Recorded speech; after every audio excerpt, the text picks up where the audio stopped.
Hi friends, అందరికీ నమస్కారం. MK talks ఛానల్కి స్వాగతం. శ్రీరామ అనే పదం చాలా శక్తివంతమైనది. రామనామం జపిస్తే మనకు చాలా మంచి జరుగుతుంది. ఇంతటి శక్తివంతమైన శ్రీరాముని జన్మస్థలమైన అయోధ్య గురించి అందరూ ఖచ్చితంగా తెలుసుకోవాలి. భారతదేశంలో ఉన్న సమస్త హిందువులందరి చిరకాల కోరిక నెరవేరింది. అయోధ్యలో రామమందిర ప్రతిష్టాపన కార్యక్రమం చాలా అంగరంగ వైభవంగా జరిగింది. మరి పవిత్రమైన అయోధ్య అనే పేరు పురాణంలోని ఆయుధ్ అనే మహారాజు నుంచి వచ్చింది. ఆయుధ్ మహారాజు పుట్టడం వల్ల ఆ నగరానికి అయోధ్య అనే పేరు వచ్చిందని చెప్తారు. శ్రీరాముని పూర్వీకులే ఆయుధ్ మహారాజు అని చెప్తారు. శ్రీరాముడు అవతరించిన ప్రదేశం ఈ అయోధ్య. ఒకప్పుడు కోసల రాజ్యానికి రాజధానిగా ఉండేది ఈ అయోధ్య. ఆ అయోధ్య నగరాన్ని దశరథ మహారాజు పరిపాలించేవాడు. అయితే పుత్రులు లేని లోటుతో ఉన్న దశరథ మహారాజుకి పుత్రకామేష్టి యాగం వల్ల రాముడు, లక్ష్మణుడు, భరతుడు, శత్రుఘ్నులు జన్మిస్తారు. కొన్నేళ్లకు విశ్వామిత్రుడు అనే మహర్షి అయోధ్యకు వచ్చి రాముణ్ణి తన వెంట తీసుకెళ్తాడు. ఆ తర్వాత ఏం జరిగిందో అందరికీ తెలిసిందే. రావణ సంహారం, రామావతారం చాలించడం తెలిసిందే. రాముడు జన్మించిన పుణ్యస్థలం అయోధ్యలో రాముడి కుమారుడైన కుషుడు రామమందిరాన్ని నిర్మించాడు. ఆ సమయంలో అయోధ్యలో 3000 సీతారామాలయాలు ఉండేవని పండితులు చెప్తున్నారు. 1528 సంవత్సరంలో అయోధ్యలో ఉన్న మందిరాలను కూల్చమని బాబర్కి ఆదేశాలు ఇచ్చారు. దీంతో అయోధ్యలో ఉన్న చాలా మందిరాలను కూల్చేశారు. వాటిలో అయోధ్య రామ మందిరం కూడా ఒకటి. అయితే అయోధ్య రామ మందిరాన్ని కూల్చిన తర్వాత అక్కడ మసీదు కట్టారు. దాని పేరే బాబ్రీ మసీద్. ఒక అయోధ్యనే కాకుండా చుట్టుపక్కల ఉన్న ప్రాంతాలను కూడా బాబర్ అనే వ్యక్తి తన ఆధీనంలోకి తెచ్చుకున్నాడు. మసీదుగా మారిన అయోధ్య రామ మందిరంలోకి ఆనాటి నుంచి ఒక్కరు కూడా అడుగు పెట్టలేదు. బాబ్రీ మసీద్ నిర్మించిన 190 సంవత్సరాల తర్వాత జైసింగ్ అనే ఒక హిందువు రాజు ఆ స్థలం హిందువులకు ఎంతో ముఖ్యమని తెలుసుకొని మసీదు చుట్టూ ఉన్న స్థలాన్ని సొంతం చేసుకోవాలని ప్రయత్నించాడు. కానీ ఆ ప్రయత్నాలేవి ఫలించలేదు. దీంతో బాబ్రీ మసీదుకి ఎదురుగా ఉన్న స్థలాన్ని కొని రాముడి పేరు మీద రిజిస్ట్రేషన్ చేయించాడు.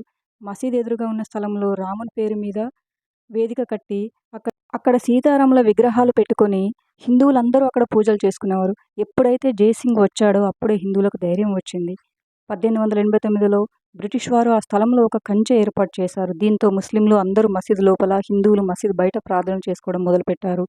కొన్ని సంవత్సరాల తర్వాత మసీదు లోపల రాముడి విగ్రహం ప్రత్యక్షమైంది. అయితే ఇది హిందువులు చేసిన పని అని ముస్లింలు కోర్టులో కేసు వేశారు. అయితే రాముడు స్వయంభూగా వెలిశాడని కాబట్టి ఆ స్థలం తమకే చెందుతుందని హిందువులు కూడా కౌంటర్ కేసు ఫైల్ చేశారు.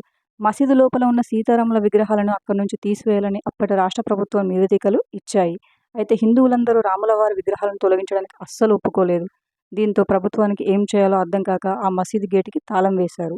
మసీదులో ఉన్న రాములవారి విగ్రహాలను పూజలు చేసేందుకు అనుమతి ఇవ్వమని అక్కడ ఉన్న హిందువులు అందరూ కోర్టును ఆదేశించారు. దీనిని కోర్టు అంగీకరించలేదు. కానీ మసీదు లోపల ప్రాంగణం తాళం వేసి ఉన్నప్పుడు బయట నుంచి పూజలు చేసుకోవచ్చు అని కోర్టు ఉత్తర్వులు జారీ చేసింది. అది కూడా ఏడాదికి ఒకసారి మాత్రమే పూజారికి అనుమతి ఇచ్చింది. ఇతరులకు ప్రవేశం లేదని కోర్టు నిషేధించింది. ఎల్కే అద్వానీ రామజన్మ స్థలంలో రామమందిరం నిర్మించాలని ఒక ఉద్యమాన్ని తెరలేపారు. ఆ ఉద్యమం ఊపందుకోవడంతో రామజన్మ స్థలానికి విముక్తి కల్పించి మందిరం నిర్మించడం కోసం విశ్వ హిందూ పరిషత్ సహా పలు హిందూ సంస్థలు ఒక కమిటీ వేశాయి. కోర్టు అనుమతితో మసీదు గేట్లు తెరవబడ్డాయి. హిందువులు పూజలు చేసుకునేందుకు కోర్టు అనుమతి ఇచ్చింది. ఈ వివాదాస్పద స్థలంలో కేవలం అయోధ్య రామ మందిరం మాత్రమే నిర్మించాలని, వేరే ఇంకేది నిర్మించకూడదని చీఫ్ మోహన్ భగవత్ అన్నారు. అనేక వాదనలు, విచారణల అనంతరం 2019 నవంబర్ 9న సుప్రీంకోర్టు చారిత్రాత్మక తీర్పు వెలువరించింది. ఈ స్థలం హిందువులకు చెందుతుందని సుప్రీంకోర్టు తీర్పిచ్చింది. మోదీ రామమందిర శంకుస్థాపన చేశారు. భూమి పూజ అనంతరం ఆలయ నిర్మాణం మొదలైంది. అయోధ్య నుండి వచ్చిన అక్షంతలు చాలా అత్యంత పవిత్రమైనవి. పూజ చేసిన అక్షంతలను జాగ్రత్తగా భద్రపరుచుకొని శుభదినాలప్పుడు వాటిని ఉపయోగించవచ్చు. ఈ అక్షంతలు ప్రతి నిత్యం పూజ గదిలో ఉంటేనే మంచిది. లేదా మీరు డబ్బు దాచుకునే ప్రదేశంలో భద్రపరచుకోండి. అలా అని గాలి తగిలిన ప్రదేశంలో ఈ అక్షంతలను ఉంచితే అవి పాడైపోయే అవకాశం ఎక్కువగా ఉంటుంది. ఈ పవిత్రమైన అక్షంతలు పాడైపోతే అది మహాపాపం. కాబట్టి అక్షంతలను భద్రపరిచేటప్పుడు తగిన జాగ్రత్తలు తీసుకోవాలి. ఎక్కడికైనా ముఖ్యమైన పని కోసం బయటకు వెళ్ళేటప్పుడు ఈ పవిత్రమైన అక్షంతలను తలపై వేసుకుని వెళ్తే రాములవారి ఆశీస్సులు మీపై ఎల్లవేళలా ఉంటాయని, ఈ పవిత్రమైన అక్షంతలు మీ పిల్లలపై తలపై వేసి దీవిస్తే మంచి విద్యాబుద్ధులు లభిస్తాయి. అలాగే వివాహమైన వారు వేసుకుంటే దాంపత్య జీవితంలో ఎటువంటి కలహాలు లేకుండా ఆనందంగా జీవిస్తారు. Thank you for watching friends. మా వీడియో కనుక మీకు నచ్చినట్లయితే వీడియోని లైక్ చేసి మరిన్ని వీడియోస్ కోసం మా ఛానల్ని సబ్స్క్రైబ్ చేసుకోండి.